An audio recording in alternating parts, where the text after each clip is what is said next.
इतिहास में अनेक साम्राज्य उभरे और मिट गए, लेकिन रोमन साम्राज्य ऐसा साम्राज्य था जिसने सदियों तक यूरोप, एशिया और अफ्रीका पर शासन किया। पर सवाल यह है, इतना शक्तिशाली साम्राज्य आखिर गिरा कैसे?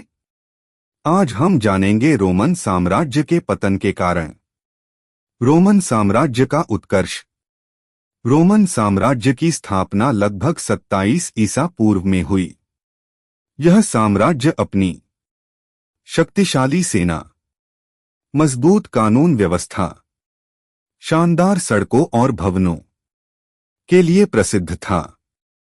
रोम उस समय दुनिया का सबसे बड़ा और संगठित साम्राज्य था।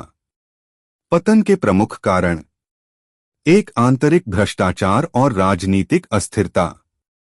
रोमन शासकों में सत्ता के लिए संघर्ष बढ़ गया। कमजोर और अयोग्य सम्राटों ने साम्राज्य को भीतर से खोखला कर दिया। सेना भी कई बार अपने ही सम्राट की हत्या करने लगी। 2, आर्थिक संकट। लगातार युद्धों से खजाना खाली हो गया। करों की अधिकता से जनता परेशान हो गई। मुद्राओं का अवमूल्यन हुआ, जिससे व्यापार बुरी तरह प्रभावित हुआ। 3, सेना की कमजोरी। पहले जहां रोमन सेना अजेय थी, वहीं बाद में सेना में विदेशी भाड़े के सैनिक भर्ती किए गए। इन सैनिकों में रोम के प्रति निष्ठा नहीं थी। 4, बाहरी आक्रमण। जर्मनिक जनजातियां, विशेषकर विजिगोथ, वेंडल और हून, ने रोम पर आक्रमण किए।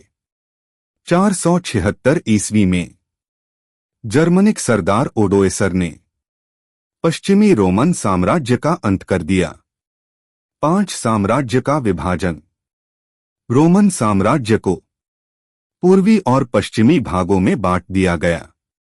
पूर्वी रोमन साम्राज्य बाइजेंटाइन तो बच गया, लेकिन पश्चिमी भाग कमजोर होता चला गया। निष्कर्ष, कंक्लूजन: रोमन साम्राज्य का पतन किसी एक कारण से नहीं, बल्कि कई आंतरिक और बाहरी कारणों से हुआ।